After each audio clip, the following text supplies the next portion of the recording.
Hey everybody, Ryan McCaffrey from IGN Xbox, back with you again, joined as always by Mitchell Dyer. Hello! And we're talking Spartan Ops. It's week 5, the halfway point of season 1 of this downloadable weekly episodic thingy that has a story sort of attached to it. Got that 80-point achievement. 5 episodes. Got it, yeah. If you play through 5 episodes, you will get 80 points added to your gamer score. So that much was a nice little reward. But that's about the extent of our positive comments this week. Yeah, it was not a good week. You and I were playing at our desks, which are adjoined, and we can face each other.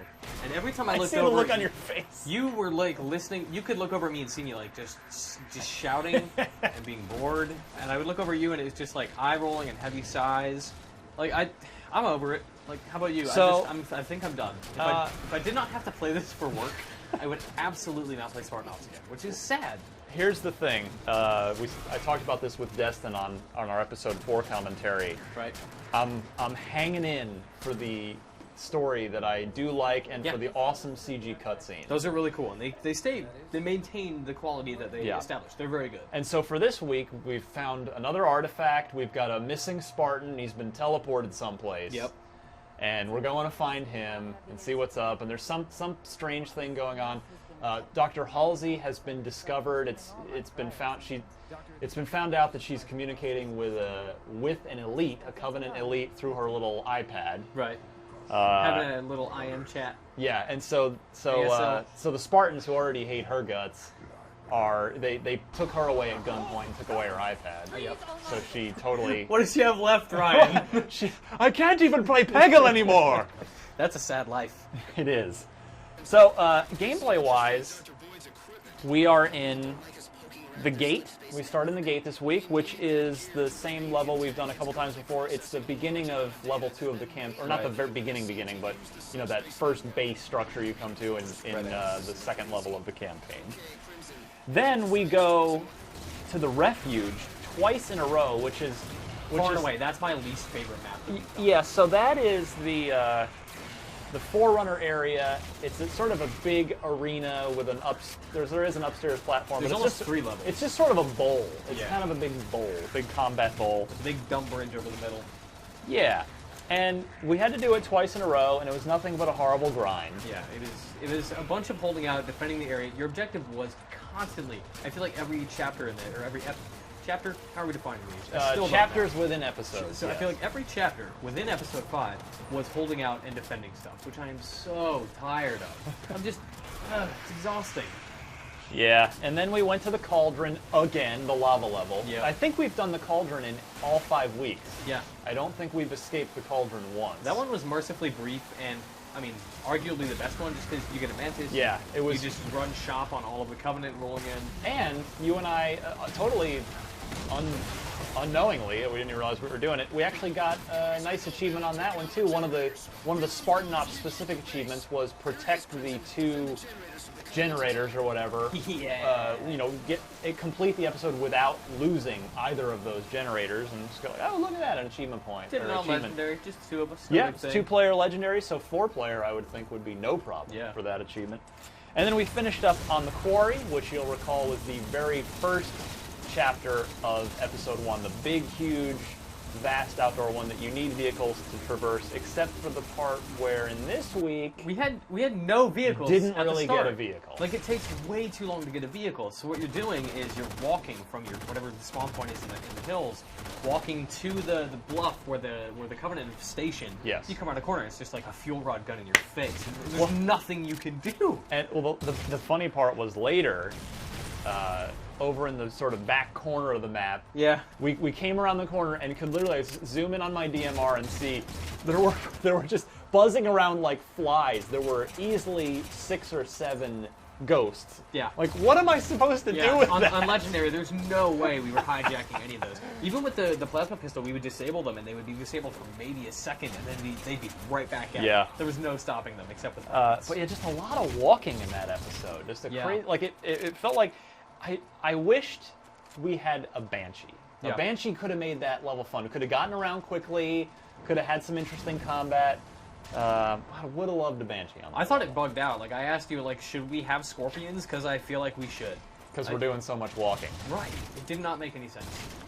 But, you know, I said this after episode 2, and that was, I said, well, we need some fresh combat areas quickly. Sure. And we got those in week 3. Sure. It was nice to play on Ragnarok and stuff like that, too. Yes, like to play and on Complex. Right, to bring the multiplayer maps into the fiction was great. Yes. And I'm saying it again here at the midpoint of the season, we need some fresh combat spaces God, please. right now. It is not enough to just return to a place with a new variant. To go back to a place and be like, oh, now you have a warthog instead of a wraith. That is not interesting. As a player, I want something more out of a space than a new way to get around it. In this case, you know, walking instead of having to go. Yeah. Maybe Requiem's a really small-ass planet. Right, These are the only areas. Not as large as we thought. It's no Halo, which is like just huge and sprawling with different areas. But I gotta say, Destin and I started to get into this a little bit on our last commentary, and I'm kind of feeling like we should talk more about this now. Okay. Looking ahead to the second half of the season, and that's, you know, I initially, if you remember back to Up at Noon, our YouTube Star channel hosted by the one and only Greg Miller, I got to host it once. Right. And it happened to be when David Ellis, a Spartan Ops designer from 343 Industries, a friend of ours, came in and we talked to him about Halo and about Spartan Ops. And I said, well, why this instead of Firefight? Right. And that's sort of always been on my mind. And I figure, okay, well, at least I'm going to play these and see what the deal is. And now, halfway through the season, I'm returning to that question. Why not Firefight? And right.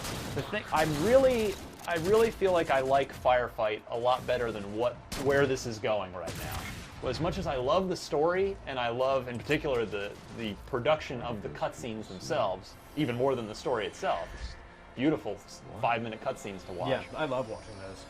I feel like these episodes are sort of just throw crap at the wall and see what sticks, Sure. and then throw more crap. When you've Yeah. finished wiping up that crap, here's a bunch more crap. Whereas Firefight operates on that same principle. It's wave after wave of guys, but it's structured, it's scored. Yes, it's video gamey. It's not narrative, which is what David Ellis told us on Up at Noon. He said this is a narrative focus. I'm like, okay, I buy that. I get that. But I like the structure and the sort of system in place for Firefight that this doesn't feel as structured. It doesn't feel as tight and focused as Firefight does to me. Even narratively, like the narrative conceits they have for each mission don't really stand out as interesting to me. And I think ultimately that's my greatest issue with Spartan Ops. Isn't that it's the same areas and it's there's not a lot of variety, which that is a problem. But my biggest problem is that nothing I do has an effect on the story. I feel like everything I'm doing is just for the sake of doing it. Like we would rescue doctors, and I didn't really understand what we were doing. We destroyed a big sphere thing to stop people spawning in, but then like more dudes came to fight us for destroying it. It was just this whole weird roundabout thing, and that by the time it ended, I had no idea what the story was. I didn't know what was going on. And by the time we come back next week with episode 6, we're gonna watch the cutscene. I'm gonna love it. I'm gonna get hooked in, and I'm gonna go back in. I'm gonna play, and I'm gonna forget what I'm doing. But it's kind of a bit of a diminishing return, isn't it, each week? Yeah, because every time I get excited for it, and then every time I jump back in, I'm disappointed again. I will say, I'm so sad about. The highlight was it was a hilarious moment. It was unintentionally funny. Was we were on Quarry, the chapter 5 here, the end of this week's episode, and we were down to nothing. It was us against an entire army of ghosts and elites, and I think might have been some hunters in there, and we'd blown up our warthogs. Both of them. We'd blown up the few ghosts that were around. There was nothing left. There was all that was there next to us in our dark little corner where we're just just shriveled up in the fetal position, wondering what to do. There was a mongoose. So like, you know what? Let's do this. Let's get on this mongoose and just drive, Thelma. Foolishly, I did not grab a rocket launcher beforehand. I just kept my DMR. And so we're fully exposed. You know, there's no arm, there's no protection. like even in a warthog offers some protection. Right. And we, of course, plow straight ahead. You can't hit anything because it's the size of a bicycle. It's like trying to run over something on a unicycle. It was really pathetic. And you had the line of the day. You said, I was like, well, your Spartan's like clinging to mine. No, I was clinging to you. You were driving. And it's like, this is totally hetero. We are totally just hetero friends right now, having a moment together in a show of desperation against this unending, terrifying wave of aliens. And you said, This is our man goose. It's a man goose. It's a man goose. It's our intimate vehicle. So yeah, every time I see a mongoose I'm never gonna forevermore, forget. it's going to It's be a the man man goose. goose. Like, Yeah. let's get on the man goose. So yeah, enjoy that. Anyway, More man gooses, please. I'm very curious to see what happens, what awaits us in week 6.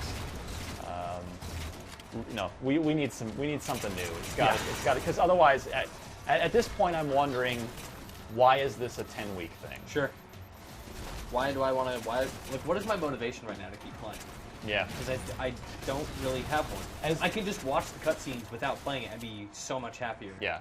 I'm kind of feeling right now like we could have done an intro cutscene and an outro cutscene and done all this, instead of the week 2 intro cutscene, could have been the week 1 outro cutscene Right. and condense this Fuse it thing together. to 5 weeks with the Yeah. same amount of story and cutscenes and probably not miss the beat. Yep. So we'll see what the second half has in store.